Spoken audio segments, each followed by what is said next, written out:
Você achou que a essa altura tudo já estaria diferente. Achou que quando a vida finalmente começasse a dar certo, você também começaria. Mas em vez disso está ali, aquele espaço silencioso e oco dentro de você, ficando mais alto quanto melhor tudo parece ficar. E você não entende por quê. Porque não há nada de errado. E é exatamente isso que parece errado. Você acorda e o mundo já não te enfrenta como antes. O caos se acalmou. A incerteza suavizou. Você construiu algo, estabilidade, rotina, talvez até sucesso. Você fez o que era esperado. E ainda assim, em algum lugar abaixo da superfície, algo em você resiste a isso. Não de forma barulhenta, não de forma dramática, mas de forma persistente. Como uma dor surda que você não consegue localizar. Você percorre sua própria vida como se ela pertencesse a outra pessoa. Olha para seus relacionamentos, seu progresso, o ambiente ao seu redor. E há um distanciamento estranho, como se estivesse se observando de longe. Você deveria se sentir realizado, mas não se sente. E essa contradição silenciosa começa a te inquietar. Porque o sofrimento fazia sentido. A luta te dava direção. A dor te dava identidade. Havia algo quase reconfortante em saber o que estava errado, porque, pelo menos assim, você sabia contra o que lutar. Mas agora? Agora não há um inimigo claro. Só você. E é aí que isso se torna perigoso. Dostoiévski entendeu esse tipo de perigo melhor do que a maioria.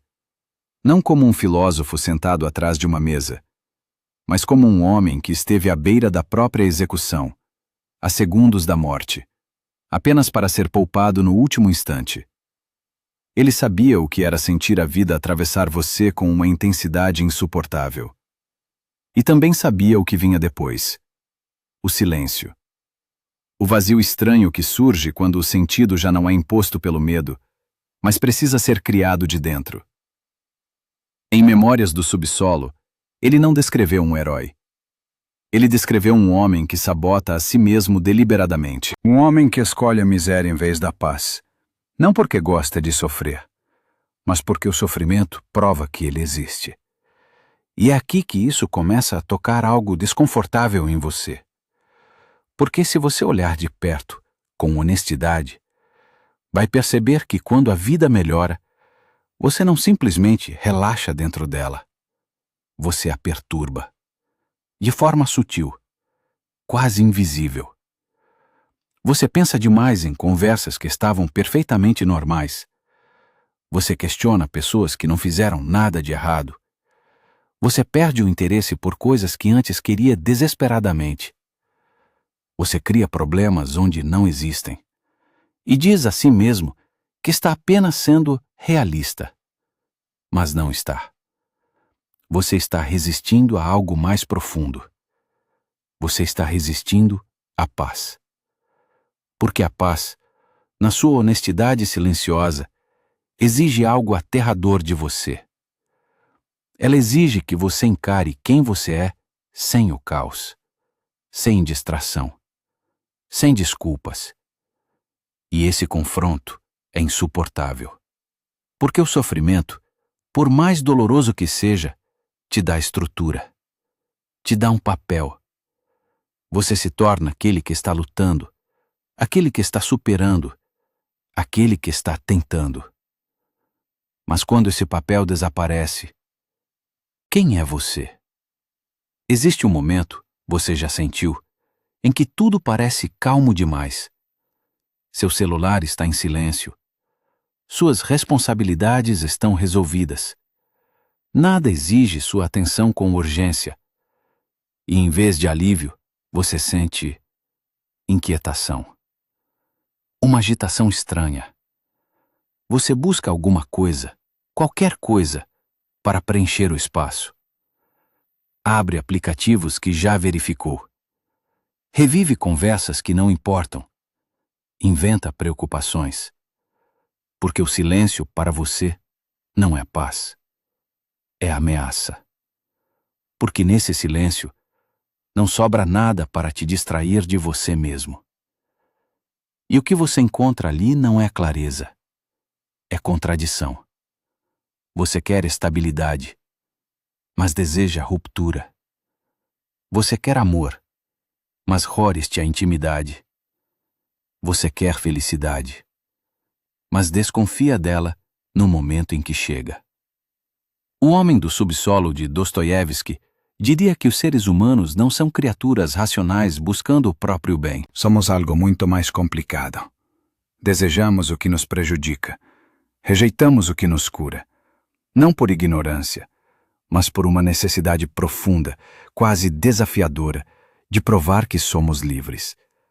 Porque a verdadeira liberdade, como ele sugere, não é escolher o que é bom para você. É escolher, mesmo quando isso te destrói. E essa ideia vive silenciosamente dentro de você. Você nem sempre age a seu favor. Não porque não saiba o que é melhor, mas porque uma parte de você se recusa a ser previsível. Recusa-se a ser controlada, até pela lógica, até pelos seus próprios desejos.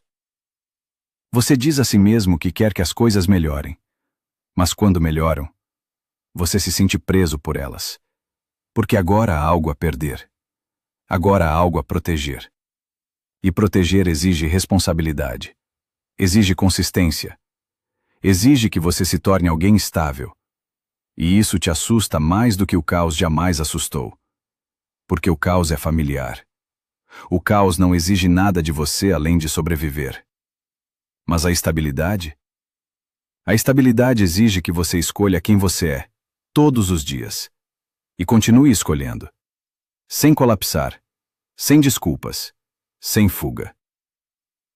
Há um momento silencioso na vida cotidiana em que isso se revela. Você está em um relacionamento que é calmo, acolhedor, até amoroso. Sem drama, sem imprevisibilidade. E de repente, você se sente distante. Começa a questionar. Será que isso é mesmo certo?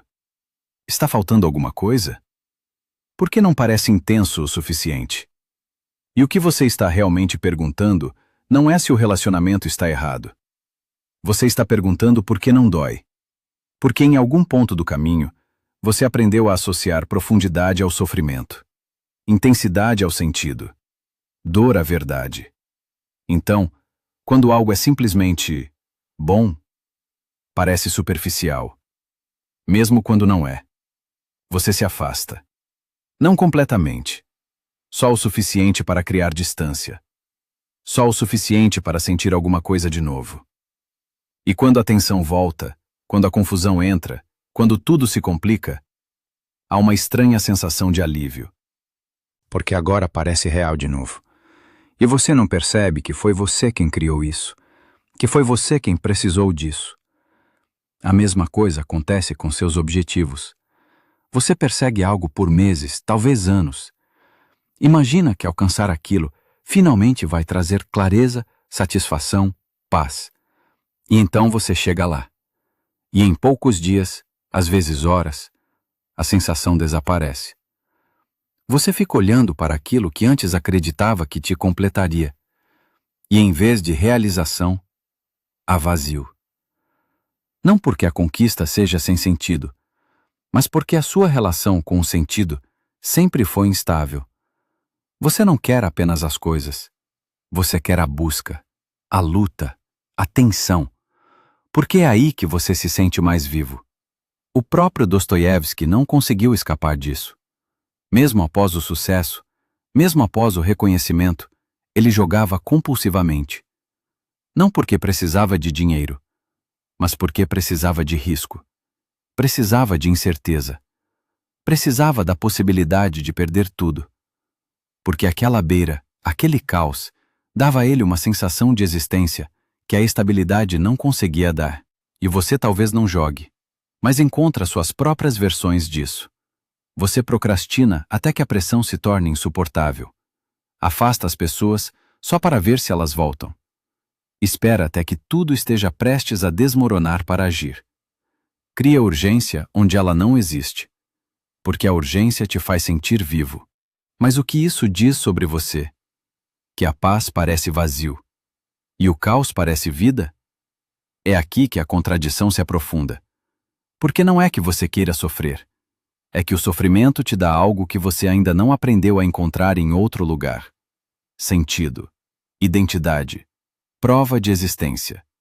Sem isso, você se sente indefinido, leve demais, como se sua vida estivesse acontecendo, mas não estivesse realmente se firmando. E então você a perturba. De novo e de novo. Silenciosamente, inconscientemente, até que algo se quebra. E então, finalmente, você sente algo real. Há um diálogo interno que acontece nesses momentos. Você não diz em voz alta, Mas ele está lá. Está fácil demais. Isso não vai durar. Tem alguma coisa errada. E em vez de questionar esses pensamentos, você os segue. Você confia neles. Como se o desconforto fosse mais confiável do que a paz. Como se a ansiedade fosse mais honesta do que a calma. E é aí que o homem do subsolo vive dentro de você. Não como um personagem, mas como uma voz. Uma insistência silenciosa que diz: se a vida ficar fácil demais, deve ser falsa. Se a felicidade chega sem luta, então não foi merecida. Então você corrige isso, complica as coisas, devolve a vida a um estado que parece mais acreditável, mais alinhado com a versão de si mesmo que você sempre conheceu. Aquele que luta, aquele que duvida, aquele que busca. Porque se tornar alguém que está simplesmente bem parece perder algo essencial. E talvez seja, porque a identidade que você construiu foi forjada na dificuldade. Ela te deu uma história, um senso de profundidade, um motivo para tudo o que você sentia. Mas agora, essa história está desaparecendo, e você não sabe o que a substitui. Então você volta para ela, não conscientemente, mas inevitavelmente. Você retorna aos mesmos padrões, aos mesmos ciclos emocionais, porque eles parecem casa, mesmo quando doem. E é aqui que se torna quase insuportável admitir. Você não está apenas reagindo à sua vida. Você está moldando ela, distorcendo ela. Nem sempre em direção à felicidade, mas em direção ao familiar. Mesmo que esse familiar seja o sofrimento. Há um momento, você já viveu, em que tudo poderia simplesmente continuar em paz. Em que nada precisa ser consertado. Em que não há problema algum. E em vez de aceitar isso, você sente a necessidade de interferir, de testar, de sacudir, como se precisasse provar alguma coisa. Mas o quê? Que ainda está no controle? Ou que ainda é capaz de sentir? Porque talvez esse seja o medo mais profundo de todos. Não a dor, mas a anestesia. Não o sofrimento, mas a ausência de intensidade. E então você escolhe a intensidade, mesmo quando ela custa tudo. Dostoiévski acreditava que os seres humanos prefeririam escolher o sofrimento a viver uma vida que parece mecânica, previsível, segura. Porque a segurança pode parecer uma espécie de morte, um desaparecimento lento, uma perda de vontade. E então nós nos rebelamos, contra a lógica, contra o conforto, contra o nosso próprio bem-estar, só para provar que ainda estamos vivos. Mas aqui está a pergunta que começa a te assombrar. Se você destrói o que é bom na sua vida só para sentir alguma coisa, o que você está de fato preservando? Sua liberdade ou o seu medo? Porque existe outra possibilidade, uma que é mais difícil de encarar. Que o vazio que você sente quando a vida melhora não é um sinal de que algo está faltando, mas um sinal de que algo falso está desaparecendo. O caos, a identidade construída na luta, a necessidade constante de intensidade. Tudo isso começa a se dissolver. E o que resta é desconhecido, silencioso, indefinido. E em vez de enxergar isso como espaço, você vê como vazio. Porque você nunca aprendeu a existir sem conflito, sem resistência, sem algo te pressionando o tempo todo. Então, quando essa resistência desaparece, você sente que desaparece junto. Mas talvez esse seja o momento em que algo real poderia começar. Não uma vida movida por reação, mas uma vida escolhida deliberadamente, em silêncio, sem precisar provar nada. E isso é muito mais difícil do que sofrer, porque o sofrimento é automático. Mas a paz exige consciência, responsabilidade, presença. Exige que você pare de correr, que pare de interferir, que pare de criar problemas só para se sentir vivo. E em vez disso, que sente consigo mesmo, sem distração, sem caos, sem fuga. E é aí que a maioria das pessoas recua. Porque esse silêncio, essa quietude, parece insuportável no começo. Como ficar diante de algo que você evitou a vida inteira? Você mesmo. Não a versão moldada pela luta, não a versão definida pela dor, mas aquela que existe por baixo de tudo isso, incerta, inacabada, livre. E a liberdade, como Dostoiévski entendeu, não é confortável. É assustadora. Porque remove todas as desculpas, todas as justificativas, todas as histórias que você contou a si mesmo sobre por que as coisas são como são. E te deixa com uma única verdade, insuportável. Você é responsável. Não apenas pelo que faz, mas pelo que escolhe destruir e pelo que escolhe preservar. Então, da próxima vez que você sentir esse vazio se aproximando enquanto sua vida começa a melhorar, da próxima vez que a paz parecer estranha, quase ameaçadora, pergunte a si mesmo algo que talvez você não queira responder. Você está realmente vazio? Ou só não está mais distraído o suficiente para evitar a si mesmo? Porque talvez o problema não seja que sua vida ficou silenciosa demais. Talvez seja que, pela primeira vez, você finalmente consegue ouvir aquilo que sempre esteve ali.